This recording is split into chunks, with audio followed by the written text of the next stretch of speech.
सभी को team IAS platform पे नमस्कार। उम्मीद करते हैं कि आने वाले परीक्षाओं की तैयारी आपकी शानदार चल रही होगी। आज का जो हमारा वीडियो है that is regarding the much awaited result of Patna high court assistant. इस वीडियो में बने रहिएगा क्योंकि हम लोग इस वीडियो में एक स्पेसिफिक फैक्टर जो पटना हाई कोर्ट असिस्टेंट का रिजल्ट आने वाला है, यह फैक्टर उस रिजल्ट में बहुत ही सिग्निफिकेंट पार्ट प्ले करने वाला है। That is the TINA factor. इस वीडियो में हम लोग यह जो फैक्टर है इसके बारे में बात करेंगे। उससे पहले कि इस वीडियो के मेन कंटेंट को शुरू करें, अगर आपको हमारा वीडियो अच्छा लगता है तो कृपया हमारे यूट्यूब चैनल को सब्सक्राइब करें, बेल आइकन को प्रेस करें और कृपया हमारे वीडियोस पर please also like and comment. So let's start with the video. आप जानते हैं कि टीम आईएएस को बहुत सारे स्टूडेंट्स का हम लोगों ने मॉक इंटरव्यू लिया है। हाल के महीनों में अगर आप देखिए तो 68 बीपीएससी के बहुत सारे कैंडिडेट्स का हम लोगों ने मॉक इंटरव्यू लिया है, जिसमें कि आप जानते हैं कि टॉप 100 में 8 कैंडिडेट्स टीम आईएएस इंस्टीट्यूट से रहे हैं, जिसमें कि रैंक 3 के बारे में भी आप जानते हैं।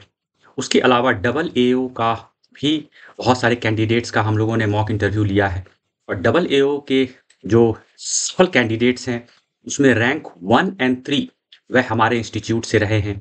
यह सारे ऐसे स्टूडेंट्स हैं जिनके मॉक इंटरव्यू टीम आईएएस का यूट्यूब चैनल पे आपको दिख जाएगा, तो आप वहाँ पे देख सकते हैं। मैं इसके बारे में इसीलिए बात कर रहा हूँ क्योंकि आप उनके परफॉर्मेंस को अगर देखिएगा तो आपको एक खास प्रकार का पैटर्न देखने को मिलेगा। हम लोग इस वीडियो में उसी के बारे में बात कर रहे हैं। एज आई सेड कि दैट टीम आईएएस इंस्टीट्यूट ने जो 68वीं बीपीएससी हुआ था, रैंक 3 का भी मॉक इंटरव्यू हम लोगों ने लिया था और जो टॉप 100 में 8 toppers were from our institute और डबल एओ का भी रैंक 1 और 3 अपार्ट फ्रॉम अदर जो स्टूडेंट्स जो हमारे इंस्टीट्यूट से सफल हुए थे। इन सबका जो मॉक इंटरव्यू हम लोगों ने लिया, तो हम लोगों ने 3 स्पेसिफिक पैटर्न को ऑब्जर्व किया इंटरव्यू के क्रम में और वेरी सिग्निफिकेंट इनके जो इंटरव्यू मार्क्स जो आए हैं, हम लोगों ने वहाँ भी 3 स्पेसिफिक जो फीचर्स होते हैं, जो पैटर्न होते हैं, हम लोगों ने उस चीज़ को नोटिस किया। हम लोगों ने देखा कि ऐसे बहुत सारे कैंडिडेट हैं जिनको इंटरव्यू में उनको उतने ही नंबर मिले जो कि उनका एक्चुअल परफॉर्मेंस जो इंटरव्यू में हुआ था उस आधार पे, यानी कि उनका परफॉर्मेंस और उनके मार्क्स वर नियरली मैचेबल। तो आप कह सकते हैं कि आपको जो आपने परफॉर्म किया उस आधार पे आपको मार्क्स मिले। तो that is the first pattern. यह पैटर्न बहुत ही अच्छा होता है, कंफर्टेबल होता है किसी भी स्टूडेंट के लिए, खास करके पटना हाई कोर्ट असिस्टेंट का जो इंटरव्यू हुआ।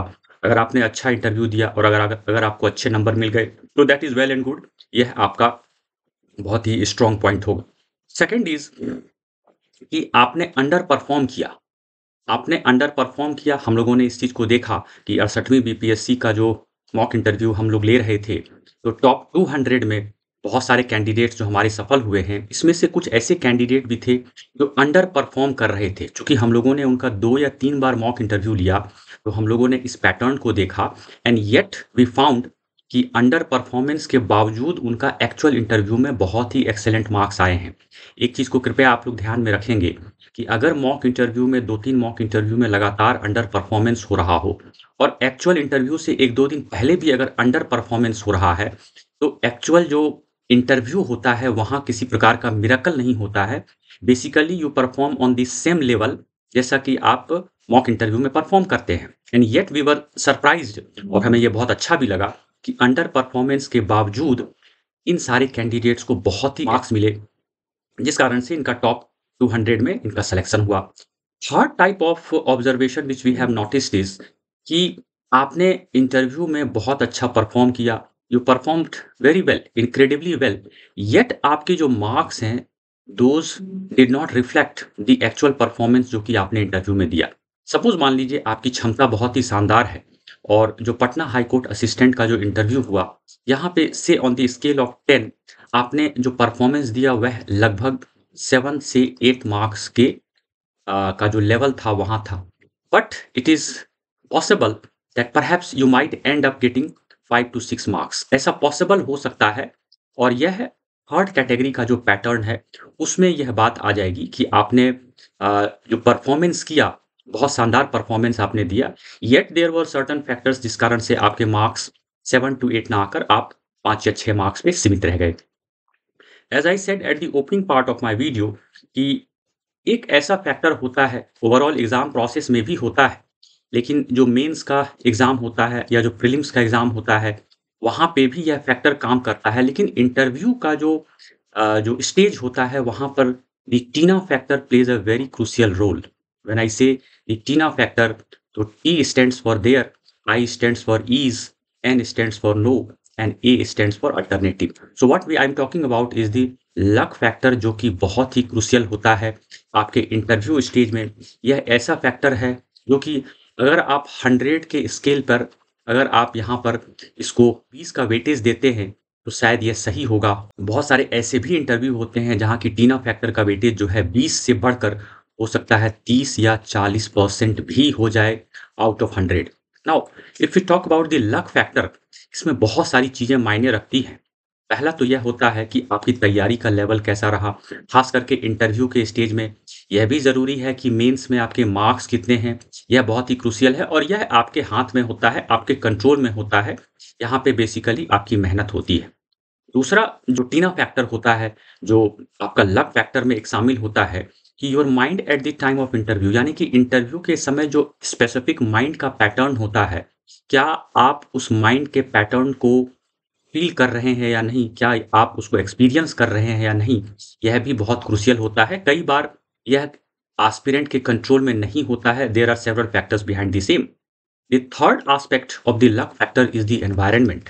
अगर मान लीजिए आप उस एनवायरनमेंट में हैं, स्पेशली बिफोर द इंटरव्यू, अगर वह सपोर्टिव एनवायरनमेंट है, जहाँ की आपका मोराल को बूस्ट किया जा रहा है, तो उससे आपको सर्टेनली आपका मनोबल बढ़ता है और वहाँ पे आपके मार्क्स बढ़ते हैं एक्चुअल इंटरव्यू में, because your personality and your self of wellbeing जो होता है, वह रिफ्लेक्ट होता है एक्चुअल इंटरव्यू में। लेकिन अगर मान लीजिए कि आपका जो एनवायरनमेंट है, आपके इर्द-गिर्द का एनवायरनमेंट अगर डिमोरलाइज़िंग इन नेचर है, तो वहाँ पर एक्चुअल इंटरव्यू में उसका एडवर्स इम्पैक्ट दिखता है। तो that is also part of the luck factor और the TINA factor at work.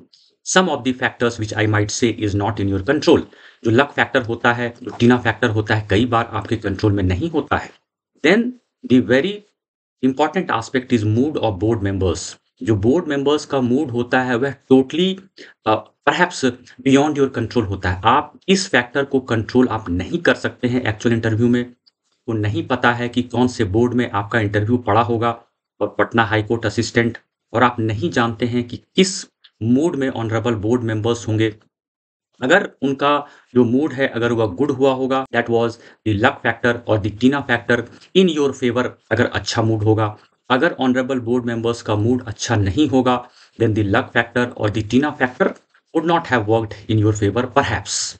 तो यह जो mood of the board members है, वह आपके कंट्रोल में नहीं होता है। फिर the timing of interview is also very crucial. अगर मान लीजिए कि बहुत सारे ऐसे इंटरव्यू हुए हैं, अपना हाई कोर्ट असिस्टेंट का जो इंटरव्यू हुआ है, 30 सेकंड्स में भी खत्म हुआ है, ऐसा सुनने में आया है। 1 मिनट का भी चला है। तो timing of interview is very crucial. अगर मान लीजिए 2 से 3 मिनट चलता है, वह भी सिग्निफिकेंट है। लेकिन अगर 1 मिनट चलता है, तो वहाँ पे भी जो इंटरव्यू का टाइमिंग है, वह मैटर करता है। वह आपका लक फैक्टर जो है, टीना factor that comes into play.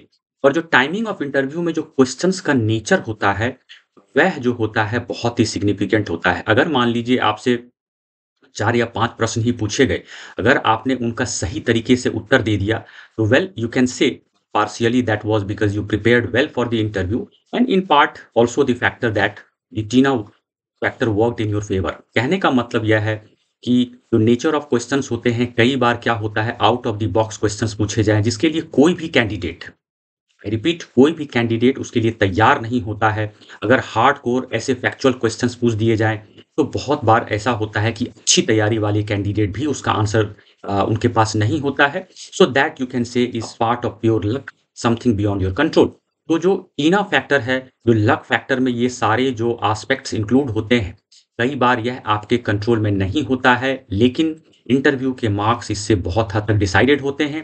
हो सकता है कि अगर जो लक फैक्टर है, जो TINA factor on the given day अगर आपके फेवर में होगा, you might end up getting 7 to 8 marks. Well that is good. अगर आपके फेवर में नहीं हुआ होगा, तो दैट इज़ क्वाइट पॉसिबल कि आपको 2 से 3 से 4 मार्क्स भी मिल जाएँ। मेरा यह भी कहना है कि I want I want, I wish and pray कि अगर मान लीजिए कि किन्हीं का 3-4 मार्क्स आते हैं, तब भी उनका सिलेक्शन हो सकता है, अगर मेंस में उनके बहुत अच्छे नंबर हैं तो।